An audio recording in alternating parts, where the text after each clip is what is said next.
مومنوں پڑھتے رہو تم اپنے آقا پر درود، ہے فرشتوں کا وظیفہ الصلاۃ والسلام۔ حضور تاج الشریعہ کی چمک صرف انہی تک محدود نہیں ہے، بلکہ حضور تاج الشریعہ کی چمک ان کے عاشقوں کے گھروں تک بکھری ہوئی ہے۔ حضور تاج الشریعہ کی چمک ان کے مریدوں کے سینے میں چھائی ہوئی ہے۔ حضور تاج الشریعہ کی چمک ان سے محبت کرنے والوں کے گھروں میں پھیلی ہوئی ہے۔ عالی وقار مرحوم حاجی ارشد صاحب جو تشریف لے گئے دنیا سے، جو ایک وقت متعین تھا موت کا، اس وقت پر وہ دنیا سے گئے، لیکن ان کے سینے میں چمک دی جو تھی، ان کے پیر و مرشد حضور تاج الشریعہ کی چمک موجود تھی۔ میرا وجدان یہ کہتا ہے ہمارے اور آپ کے تاج الشریعہ کا چہرہ زمین پر چمکتا رہا، زمین میں تشریف لے گئے تو ان کا مزار چمک رہا ہے، ان کے فیضان سے ان کے مرید کی قبر بھی چمک رہی ہوگی۔ آج ذکر ہو رہا ہے، آج بات ہو رہی اللہ اللہ کی، اور آج جب یاد کیا جا رہا ہے تو اللہ ان کو یہ طاقت دے چکا ہوگا، اے میرے بندے دیکھ تو نے میرے سچے بندے کے دامن کو تھام کر کے آیا، میں تجھ کو یہ طاقت دیتا ہوں اے سارے ثواب کی مجلس میں جو لب کھولے گا، لب وہاں کھولا جائے گا، رحمت کے دروازے یہاں کھول دیے جائیں گے، روشنی وہاں ہوگی مگر اجالے کی برسات یہاں ہو جائے گی۔ چنانچہ آج جب جب سبحان اللہ کہا جا رہا ہوگا، الحمدللہ کہا جا رہا ہوگا، نعرے لگائے جا رہے ہوں گے تو مرحوم کی روح اپنے قبر کے اندر جھوم رہی ہوگی اور محبت سے کہہ رہی ہوگی، اے میرے عزیزوں، اے میرے رشتہ داروں، تم نے بڑا اچھا کام کیا ہے کہ میرے آقا کا ذکر کر کے میرے نام کو بلند کر دیا۔ میں زمین پر تھا تب بھی نبی والا تھا، اور زمین میں آ گیا ہوں تب بھی نبی والا ہوں۔ اللہ تعالیٰ نے بندے مومن کو بڑی شان دی ہے، اور موت تو سب کی آنی ہے۔ اسی وجہ سے اللہ نے کلام پاک میں ارشاد فرمایا، کلو نفس ذائقۃ الموت، ہر نفس کو موت کا مزہ چکھنا ہے۔ موت سے کس کو رستگاری ہے؟ آج وہ تو کل ہماری باری ہے۔ موت جب آتی ہے تو ایک لمحہ نہ پہلے آتی ہے نہ ایک لمحہ بعد میں آتی ہے، اسی وقت مقررہ پہ موت آ کر کے رہتی ہے۔ ہمارے آقا دونوں عالم کے داتا ارشاد فرماتے ہیں، جب کسی بندے کے جسم میں کانٹے چبھتے ہیں اور اس کانٹے کی چبھنے سے جب اس کو تکلیف ہوتی ہے تو اللہ تعالی اس تکلیف کے بدلے میں اس کو نیکی عطا فرماتا ہے۔ اور ایک روایت میں یہ ہے، نبی محترم محتشم ارشاد فرماتے ہیں، جب کسی کا کوئی سامان کھو جائے اور کبھی اپنے سامان کی تلاش میں وقت کو لگاتا ہے تو جتنا وقت اس سامان کی تلاش میں اس کے لگا ہے تو اس وقت کے تلاش میں جو بھی وقت قربان کیا ہے اس پر بھی اللہ اس کو نیکی عطا فرماتا ہے۔ ایک روایت میں یہاں تک بتایا گیا، ایک جیب میں کوئی سامان اس نے رکھا اور ہاتھ دوسری جیب میں ڈالا اور سامان نہیں ملا، پھر اس نے دوسری جیب میں ہاتھ ڈالا، سامان مل گیا، تو اس ادھر سے ادھر ہاتھ کرنے میں جو زحمت اس کو ہوئی ہے اس پر بھی اللہ اس کو نیکی عطا فرماتا ہے۔ یہ تو معمولی میں مثال اس وجہ سے پیش کر رہا ہوں کہ ایک بندے مومن کی شان یہ ہے، اور وہ بندے مومن جب روح اپنی اللہ کی بارگاہ میں حاضر کرتا ہے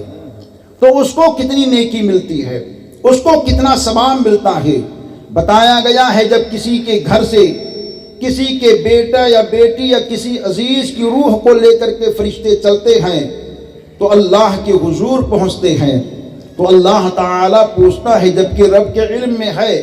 مگر پھر بھی اللہ یہ کہتا، میرے بندے کی روح لے کر کے تم آئے اے فرشتوں، تو ذرا یہ بتاؤ کہ میرے وہ بندے بندیاں جس کے چراغ کو تم نے بجھا دیا، جس کے گھر کے پھول کو تم نے مرجھا دیا، جس کے گھر کے فلاں شخص کی روح کو تم لے کر کے آئے، تو ذرا یہ بتاؤ کہ میرے ان بندے اور بندیوں نے کیا کہا؟ تو فرشتے کہتے ہیں مولا ان لوگوں نے انا للہ و انا الیہ راجعون پڑھا۔ تو اللہ تعالیٰ ارشاد فرماتا ہے غم کے موقع پر انہوں نے ایسا کہا ہاں ہاں مولا، مصیبت اور غم پر بھی انہوں نے کہا۔ تو اللہ ارشاد فرماتا ہے جنت میں ایک محل تیار کرو جس کا نام دارالحمد رکھو، میرا وہ بندہ بندی جس نے مصیبت پر انا للہ و انا الیہ راجعون پڑھے ہیں ان کا ٹھکانہ اسی دارالحمد کے محل میں ہوگا۔ پھر فرشتے کہتے ہیں مولا تیرا وہ بندہ یا بندی جس کی روح لے کر کے میں آیا اس کے لیے کیا انعام ہے؟ تو اللہ ارشاد فرماتا ہے میرے فرشتوں گواہ ہو جاؤ، میں نے ان لوگوں کی بھی خطاؤں کو معاف کر دیا جنہوں نے مصیبت پر انا للہ و انا الیہ راجعون پڑھا، اور اس بندے کی بھی خطاؤں کو میں نے معاف کر دیا جس کے انتقال پر، جس کے مرنے پر میرے بندے اور بندیوں نے میرا شکر ادا کیا ہے، اور اس کے لیے بھی جنت میں ایک محل تیار کر دو، اس کا نام بھی دارالحمد رکھ دو۔ یہ بندے مومن کی شان ہوتی ہے۔ آج جب کسی کی روح نکل جائے تو روح نکلنے کا ماحول کیا ہوتا ہے، موت کی تکلیف کتنی تکلیف دہ ہے، یہ تو آپ نے بارہا علماء سے سماعت کیا ہے۔ لیکن بندے مومن کی جب روح نکل جاتی ہے تو اس کو نہلایا جاتا ہے، کفن کے کپڑے پہنائے جاتے ہیں اور کاندھے سے اٹھا کر قبرستان کی جانب لے کر کے چلا جاتا ہے۔ ہم سوچتے ہیں، آپ سوچتے ہیں، عام لوگ سوچتے ہیں کہ جب کسی کی روح نکل جاتی ہے تو اس کی بولی بند ہو گئی، اس کا سوچنا بند ہو گیا، اس کا دیکھنا بند ہو گیا، اس کا سننا بند ہو گیا، مگر حدیث پاک کا مفہوم ہے، ہمارے اور آپ کے نبی ارشاد فرماتے ہیں جب کسی کا انتقال ہو جاتا ہے اور بعد انتقال اس کو نہلایا جاتا ہے اور اس کے جسم کے اوپر گرم گرم پانی ڈالے جاتے ہیں تو میت کلام کرتی ہے اور یہ کہتی ہے اے میرے جسم پر گرم پانی کو ڈالنے والے ذرا پانی کی گرمی کو کم کر لے، کیونکہ موت کے چنگل نے مجھے اتنا کمزور کر دیا ہے جو پانی کی گرمی کو بھی برداشت کرنے کی طاقت نہیں رکھتا۔ اس کے بعد میں جب اس کو نہلا کر کے تو پر کفن کے کپڑے ڈالے جاتے ہیں تو پھر میت کلام کرتی ہے اے میرے جسم پر آخری پوشاک کو ڈالنے والے،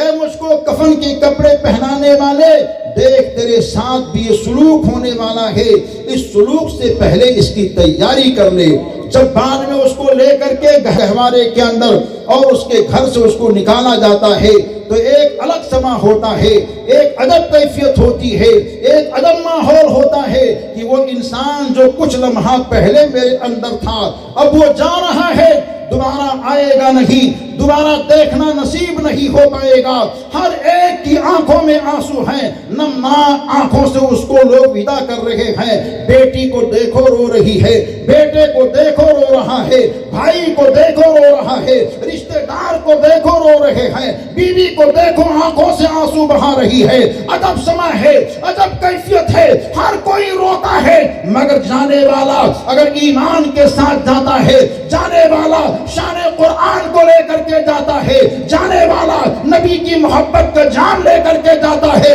جانے والا نبی پاک کی محبت کا فیضان لے کر کے جاتا ہے، تو جب گھر والے روتے ہیں تو کفن کے اندر پھر بولتا ہے اور یہ کہتا ہے، بیٹے کو کہتا ہے مت رو، بیٹی کو کہتا ہے مت رو، بہن کو کہتا ہے مت رو، بہو کو کہتا ہے مت رو، بیوی کو کہتا ہے مت رو، بھائی کو کہتا ہے مت رو، رشتہ دار کو کہتا ہے مت رو، ہر کوئی روتا ہے، مگر وہ کفن کے اندر رہ کر کے کہتا ہے اے میرے گھر والوں کیوں روتے ہو؟ رو نہیں، پر دستہ یہ کہتا ہے لحد میں آقا کی دید ہوگی، میں سج کے گھر سے نکل رہا ہوں، میرے عزیزوں یہ رونا کیسا، مکان ہی تو بدل رہا ہوں، اے میرے گھر والوں رو نہیں، میں اس گھر سے اس گھر میں جا رہا ہوں جہاں جانے کے بعد میں دونوں عالم کے سرکار کا دیدار ہونے والا ہے۔ لوگ روتے ہیں مگر وہ رونے سے منع کرتا ہے، اور جب گھر سے لوگ 4 قدم لے کر چلتے ہیں تو پھر میت کلام کرتی ہے اے میرے جنازہ میں آنے والوں، اے مجھ کو میرے بچوں سے دور کرنے والوں، اے میرے مکان سے مجھ کو نکالنے والوں، آج میرے حال کو دیکھو، آج میرے ساتھ میرا مال نہیں جا رہا ہے،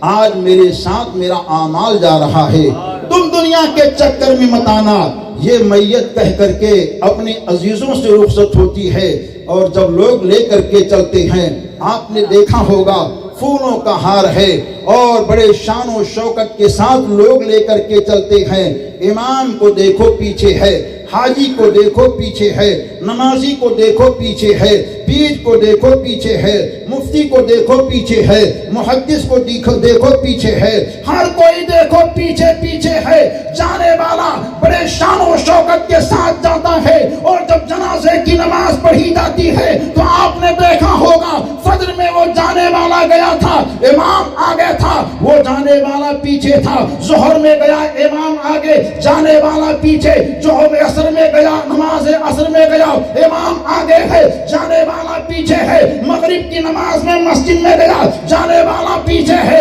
امام آگے ہے۔ عشاء میں دیکھو امام آگے، فجر میں دیکھو امام آگے، ظہر میں دیکھو امام آگے، جمعے میں دیکھو امام آگے، عید و بقرعید میں دیکھو امام آگے۔ لیکن جب جنازے کی نماز آتی ہے تو آپ نے غور کیا ہوگا امام آج آگے نہیں ہے، آج جانے والے کے پیچھے امام کھڑے ہیں۔ ہم نے کہا اے جانے والے، آج تیرے پیچھے امام کیوں ہے؟ تو آواز دیتا ہے مرنے کے بعد یہ میری توقیر دیکھیے، آگے میرا جنازہ ہے، پیچھے امام ہے۔ ہم نے کہا کیا معاملہ؟ جواب دیتا ہے آج میں امام سے پہلے جانے کائنات کو دیکھنے جا رہا ہوں، رسول کائنات کو دیکھنے جا رہا ہوں، شمس الضحیٰ کو دیکھنے جا رہا ہوں، بے سہاروں کے سہارا کو دیکھنے جا رہا ہوں۔ اور جب وہ چلتا ہے تو گلیاں کہتی ہیں، ہوائیں کہتی ہیں، فضائیں کہتی ہیں، زمین کہتی ہے، آسمان سے آواز آتی ہے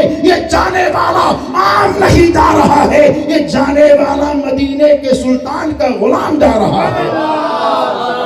بڑی شان کے ساتھ جاتا ہے، اور جب جاتا ہے قبر کے اندر لٹا دیا جاتا ہے۔ جنازے کی نماز پڑھی جاتی ہے، ایک واقعہ الگ ہے، لیکن ٹھنڈک ہے، کافی وقت سے پروگرام چل رہا ہے، سمیٹنا بھی ہے۔ تو امام سے پہلے اگر مقتدی کا انتقال ہو جاتا ہے تو امام پیچھے ہوتا ہے، مقتدی جنازے کے وقت آگے ہوا کرتا ہے جس کا انتقال ہو جائے۔ اور جب اس کی تدفین ہوتی ہے تو قبر کے اندر آپ دیکھیے کوئی قبر میں نہیں ہے، بیٹا بھی نہیں ہے، بیٹی بھی نہیں ہے، بھائی بھی نہیں ہے، عزیز بھی نہیں ہے، رشتہ دار بھی نہیں ہے، تنو تنہا گھنگور گھٹاؤں میں قبر کے اندر رہنا پڑتا ہے۔ مٹی دے کر کے لوگ جب چلتے ہیں، بتایا گیا ہے کہ میت کے اندر روح کو لوٹائی جاتی ہے، اور جب وہ اپنی آنکھیں کھولتا ہے تو اس کے نظر کے سامنے عصر کا وقت ہوتا ہے، اور عصر کے وقت کی کیفیت کو دیکھ کر کے اگر وہ نمازی ہوتا ہے تو فرشتے اس کے پاس آتے ہیں تو یہ کہتا ہے مجھ کو نماز پڑھنے کی مہلت دی جائے، میں نماز ادا کر لوں، نماز ادا کر لوں۔ لیکن اگر بے نمازی ہوتا ہے تو اس کی کیفیت الگ ہوتی ہے۔ آج میں بے نمازی کی بات نہیں کرنے والا، آج میں صرف نمازی کی بات کرنے والا ہوں۔ جو حاجی ہوتا ہے، نمازی ہوتا ہے، نبی کا دیوانہ ہوتا ہے، جب قبر کے اندر ہوتا ہے تو ایک روایت میں ہے کہ ایسے انداز کے اندر ایک لمحے کے لیے قبر میں دیکھتا ہے تو تاریکی تاریکی، اندھیرا اندھیرا، دیکھتا یہ ہے کہ جہاں وہ ہے وہاں کوئی بستر نہیں ہے، کوئی روشنی نہیں ہے۔ تو ایک صوفی تحریر فرماتے ہیں، وہ اپنے گھر والوں کو آواز دیتا ہے، اندھیرے پن کو دیکھ کر کے کہتا ہے اے بیٹی کیا تو نے آج لائٹ نہیں جلائی؟ بیوی کو کہتا ہے بیوی تو نے روشنی نہ کی، بیٹے کو کہا بیٹے تو نے بستر نہیں لگائے، اپنے بھائی کو کہتا بھائی تو نے کھانے پینے کا سامان نہیں رکھا۔ ہر ایک کو آواز دیتا ہے، اور جب آواز دے کر کے اپنے رشتہ داروں کو آواز دیتا ہے فلاں فلاں کہاں ہو، فلاں فلاں کہاں ہو، فلاں فلاں کہاں ہو، کسی طرف سے کوئی آواز نہیں آتی ہے تو آنے والا فرشتہ کہتا ہے اے اللہ کا بندہ یہ دنیا نہیں ہے، یہ قبر ہے قبر۔ تو وہ جانے والا کہتا ہے اچھا یہ قبر ہے، اچھا یہ قبر ہے، اچھا یہ قبر ہے۔ جب 3 مرتبہ بول لیتا ہے تو اس کے بعد میں کہتا ہے آہ قبر میں بیٹا نہیں آیا، آہ قبر میں بیوی نہیں آئی، آہ قبر میں بھائی نہیں آیا، آہ قبر میں رشتہ دار نہیں آئے، آہ قبر میں کوئی عزیز و اقربا نہیں آیا، تو ایسے کہنے کے بعد میں کہتا ہے واہ بیٹے کے لیے میں نے یہ کیا، مگر بیٹے کی طاقت ساتھ میں نہیں ہے، ماں کی ممتا ساتھ میں نہیں ہے، بھائی کا پیار ساتھ میں نہیں ہے، باپ کی شفقت ساتھ میں نہیں ہے، تو گنبد خضرا سے ایک آواز آتی ہے اے میرے امتی گھبرا نہیں، جہاں دوست کی دوستی کام نہیں آتی ہے، یار کی یاری کام نہیں آتی ہے، ماں کی ممتا کام نہیں آتی ہے، باپ کی شفقت کام نہیں آتی ہے، وہاں تیرے رسول کی رحمت کام آتی ہے۔ اب گھبرانے کی ضرورت نہیں ہے، اب قبر میں اندھیرا نہیں ہوگا، اب قبر میں ہر جانب اجالا ہی اجالا ہوگا۔ چنانچہ آقا کا حکم ہوتا ہے مدینہ طیبہ سے قبر کو منور کر دیا جاتا ہے، اور فرشتے سوال کرنا چاہتے ہیں تو آقا دو جہاں کہتے ہیں رہنے دو رہنے دو، یہ تو میرا دیوانہ ہے، سونے دو یہ تو میرا سچا مستانہ ہے۔ یہ بندے مومن کی شان ہوتی ہے۔ ہم سب اپنے آقا سے سچی پکی اچھی محبت ایسی بنا لیں کہ ہمارا اٹھنا نبی نبی ہو، ہمارا بیٹھنا نبی نبی ہو، ہمارا کھانا نبی نبی ہو، ہمارا پینا نبی نبی ہو، ہمارا بولنا نبی نبی ہو۔ مطلب یہ ہے ہم جو بھی کریں حضور کے لیے کریں، ہم جو بھی کریں حضور کی محبت کے لیے کریں، اور یہی تو ہمارے امام اور ہمارے حضور تاج الشریعہ تا عمر درس دیتے رہے اور آج بھی درس دے رہے ہیں، اور یہی بتاتے ہیں کہ جس کو جو کچھ ملتا ہے نبی کے در سے ملتا ہے۔ جبھی تو ہمارے اور آپ کے سرکار تاج الشریعہ کہتے ہیں جہاں بانی عطا کر دیں، بھری جنت ہبا کر دیں، نبی مختار کل ہیں جس کو جو چاہیں عطا کر دیں، زمین پر بھی مصطفیٰ جس کو جو چاہیں عطا کر دیں، اور قبر میں بھی مصطفیٰ جس کو جو چاہے عطا کر دیں، حشر میں مصطفیٰ جس کو چاہیں عطا کر دیں، اور جنت میں مصطفیٰ جس کو جو چاہیں عطا کر دیں۔ اپنے نبی سے سچی محبت رکھیے، اچھی محبت رکھیے، جانے والے مرحومین کے لیے سچے دل سے ایصال ثواب کرتے رہیے۔ حدیث پاک کے اندر ہے جب سبحان اللہ الحمدللہ یا کچھ بھی جملہ کہا جاتا ہے تو اللہ کے فرشتے اس کو جنت کے تشت میں سجاتے ہیں، اور سجانے کے بعد میں مرحوم یا مرحومہ کے قبر کے سرہانے لے کر کے جاتے ہیں، اور یہ کہتے اے فلاں بن فلاں دیکھ تیرے فلاں رشتہ دار نے تیرے لیے تحفہ پیش کیا ہے۔ سبحان اللہ۔ اور یہ روایت کے مطابق یہ ہے کہ جیسے ہی کسی نے سبحان اللہ کہا، جیسے ہی کسی نے اللہ اکبر کہا، جیسے ہی کسی نے الحمدللہ کہا، اسی وقت فرشتے اس کو سمیٹتے ہیں اور میت کے قبر کے سرہانے لے کر کے جاتے ہیں۔ 10 لوگوں نے کہا تو 10 فرشتے لے کر جائیں گے، ایسے ہی نہیں کہ 10 کے سبحان اللہ کو ایک فرشتہ لے کر جائے گا، نہیں، 10 لوگوں نے سبحان اللہ کہا تو 10 کے سبحان اللہ کو جنت کے تشت میں فرشتے سجا کر کے مرحوم یا مرحومہ کے قبر کے سرہانے لے کر کے جاتے ہیں۔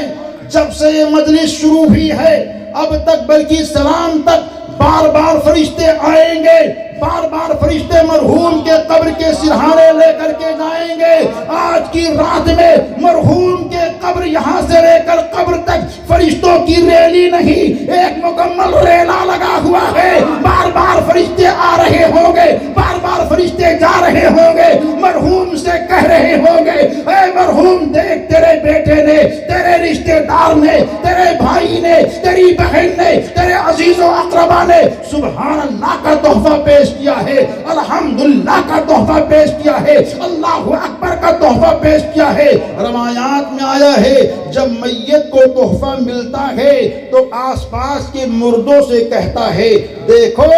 آج میرے گھر والوں نے یہ تحفہ پیش کیا ہے، ناز کرتا ہے، فخر کرتا ہے، اور اپنے پاس کے مرحومین سے کہتا ہے دیکھو نبی یہ پاک کی عطا سے میں مالا مال ہو رہا ہوں، تو اپنے دل کے اندر ایسی نبی کی محبت کی شمع جلائیے کہ زمین پر رہیے تب بھی کامیاب و کامراں رہیے، اور زمین میں جائیے تب بھی کامیاب و کامراں ہو کر کے جائیے۔ اللہ تعالی ہمیں اور آپ کو دین کی باتوں پہ عمل کی توفیق نصیب فرمائے. استغفراللہ ربی من کل ذنب واتوب الیہ. السلام علیکم ورحمۃ اللہ وبرکاتہ.